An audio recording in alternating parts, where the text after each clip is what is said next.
ketika mengaji dulu yang saya fahami dan saya terima, itu memang Ustadz pernah menyampaikan adanya sholat isyraq itu. Tapi kemudian saya memahami lebih cenderung kepada penggabungan dari sholat isyraq, ya sholat duha. Saya mengambil pendapat itu. Tapi sebenarnya sholat isyraq itu posisinya memang yang dianggap pertama kali mempopulerkan adanya sholat isyraq setelah terbit matahari, dan namanya itu sholat isyraq, itu justru Imamuna Hujatul Islam, Imam Ghazali At-Tusi. Ya, berdasarkan hadis riwayat Imam Turmudi, kana idza asyraqat wartafa'at qama wa shalla raka'ataini. Wa idam basatatis syamsu wa kanat fi rub'in nahar min janil masyriqi shalla arba'an. Jadi hadis ini riwayat Imam Tirmidzi, disebutkan oleh Imam Ghazali, bahwa Rasulullah SAW jika matahari telah terbit, lalu beliau sholat 2 rakaat. Dan pada saat menjelang 1/4 siang, kira-kira fi rubu'in nahar, lalu beliau sholat 4 rakaat. Nah, ini dianggap sholat duha. Jadi berdasarkan hadis ini, Imam Ghazali membedakan sholat isyraq dengan sholat duha, di mana sholat isyraq itu penempatannya di awal waktu dari sholat duha, dan nanti ketika sudah 1/4 siang, 1/4 siang itu kalau dari jam 6 ke jam 6, itu posisinya jam 12 itu tengah hari, maka kira-kira antara jam 6 ditambah 3, 6, 7, 8, 9, jam 9, jam 10 itu 1/4 siang itu sholat duha. Ini menurut pembagian waktu Imam Ghazali berdasarkan hadis ini. Nah, tapi pendapatnya Ibnu Hajar Al-Haytami bahwa sholat isyraq dan sholat duha itu sama. Ini dikuatkan oleh Imam Hakim dalam kitab Al-Mustadraknya, bahwa sholat isyraq dan sholat duha itu adalah sama. Bahkan disebut juga tadi seperti yang disebutkan oleh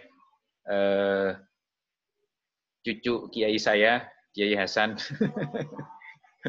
Beliau menyebutkan, disebut juga sholat duha itu dengan nama sholat awwabin.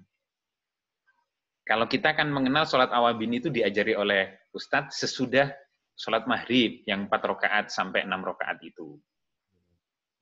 Nah, jadi saya sendiri secara pribadi berpendapat mengambil yang sama antara waktu sholat isyraq dengan sholat duha. Sholat isyraq itu dulu saya kerjakan pertama kali, saya ingat ketika sedang haji dan umroh yang kedua dengan istri. Nah, itu diajak oleh Pak Yainya mulai dari jam 2, sholat di Masjidil Haram yang di tempat yang paling atas, sholat di Masjidil Haram itu. Paling atas. Jadi sholat itu sambil diterpa angin gitu. Asik juga sholat di atap itu, sambil melihat langit gitu ya. Selesai sholat bisa melihat langit gitu. Ada bintang-bintang, terus sampai subuh, selesai subuh zikir wirid, terus sampai matahari terbit, sudah bulat penuh, nah terus kita sholat isyraq. Itu pertama kali saya melaksanakan sholat isyraq. Sebelumnya saya istiqomah sholat. Saya usahakan yang sholat duha itu. Jadi karena pemahaman saya ketika mengaji itu lebih cenderung ke yang sama. Nah, sholat isyraq itu sendiri, menurut keterangan beberapa ulama, dalam kitab Hasyiah Al-Jamal, juz 4, ya, Syekh Sulaiman Al-Jamal itu membatasi bahwa sholat isyraq itu hanya 2 rakaat.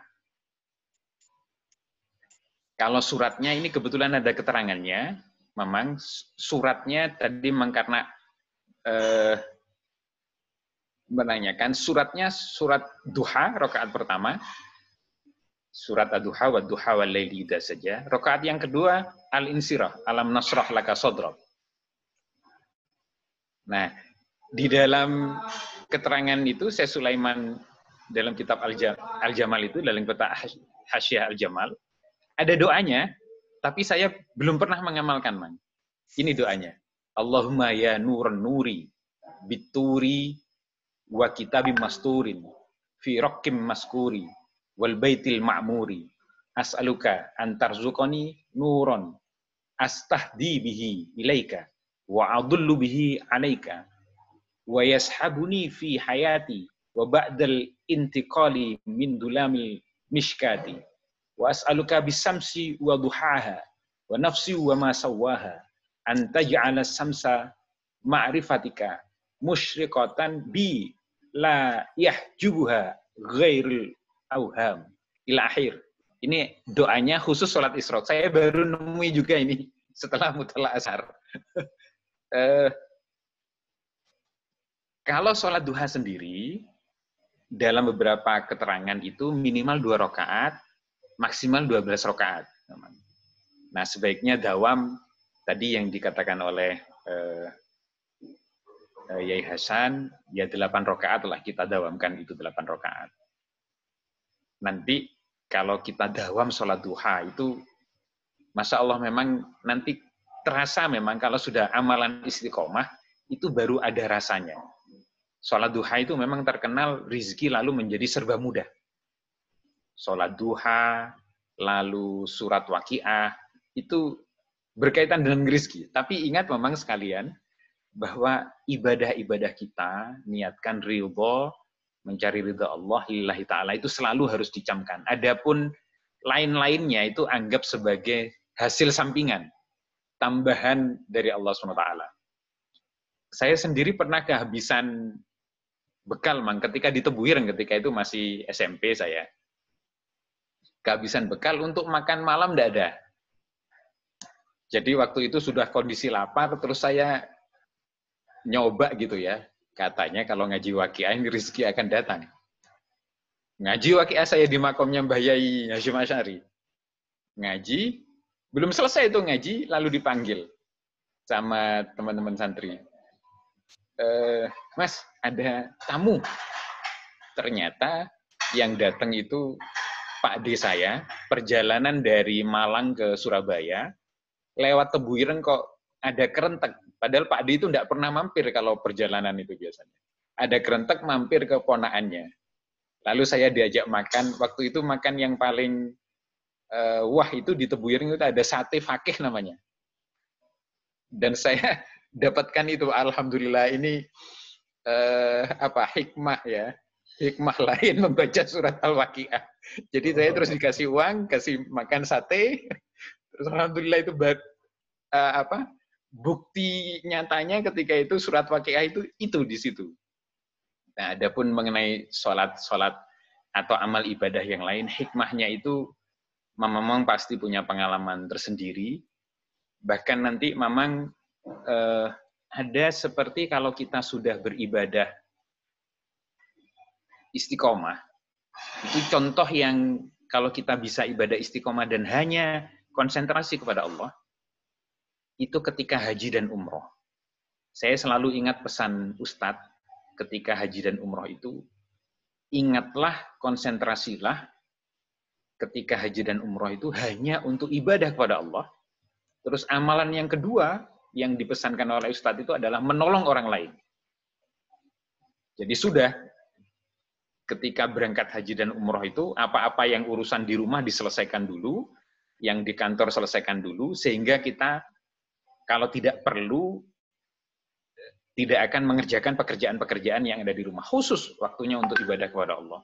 Bayangkan bangun tidur, sholat malam, sudah ke masjid, sudah nanti waktu duha, sarapan, tidur sebentar, cuci-cuci, balik lagi ke masjid. Nah, dalam posisi yang seperti ini, saya lalu merasakan, ini tahadus bin nikmah emang ya, merasakan apa yang kita ucapkan, itu lalu jadi mandi.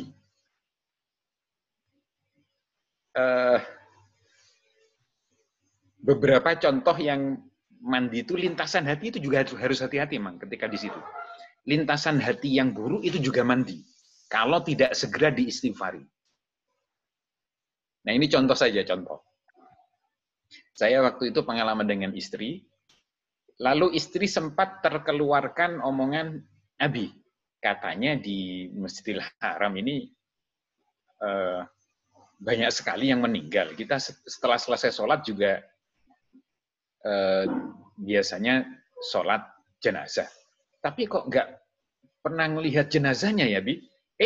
Selesai ngomong gitu istri saya itu. Seperti beberapa detik kemudian lalu ada orang gotong jenazah. Umi ini ngomong sembarangan saja. Itu sudah ada yang gotong tuh kan. Umi jadi seperti apa yang diomongkan itu langsung diwujudkan oleh Allah SWT. Ini jadi seperti wali kan akhirnya. Kalau nggak sadar, atau justru lalu membuat hati kita takabur, maka yang seperti itu justru akan membuat kita jauh dari Allah. Misal ini yang juga mungkin Mama mengalami. Ada kerentek hati, kalau ini saya alami ketika di pondok, ada kerentek hati, di pondok itu saya pengen duren. Waktu itu masih mondok, Mang. Pingin aja, kok jadi pingin makan duren ya. Nah, lalu saya main ke rumah teman, itu, Soleh sini. Waduh, saya sudah nunggu 2 hari ini saya taruh di kulkas ini. Duren untuk kamu ini, 2 hari saya siapkan ini. Oh, Masya Allah. Rupanya kerentek hati itu langsung dijawab oleh Allah. Sorenya ketika itu, saya kerentek siang, lintasan hati namanya ya. Sorenya lalu duren itu datang lewat teman yang diberi oleh Allah semacam ilham atau apa untuk menyiapkan duren buat saya, duren montong satu apa namanya? Satu ponggek ya, satu ponggek. Nah, hal-hal yang seperti ini memang saya merasakan itu bagian dari bonus oleh Allah SWT. Jadi niatnya harus tetap lillahi ta'ala, semua ibadah itu. Bonus dari Allah SWT, bagian dari hadiah langsung yang diwujudkan oleh Allah di dunia kalau kita istiqomah. Dan hati-hati jangan sampai lalu kita membuat takabur, saya sudah jadi wali, atau saya sudah jadi ulama besar nih. Apa yang saya lintaskan atau saya omongkan lalu menjadi wujud begitu. Na'udzubillah, jangan sampai seperti itu. Mudah-mudahan apa-apa yang kita kaji, kita istiqomahkan itu kita mendapat hidayah Allah, tambah takarrub kepada Allah, tambah dekat kepada Allah, tanpa membuat hati kita lalu menjadi kotor dan makin menjauhkan dari Allah SWT.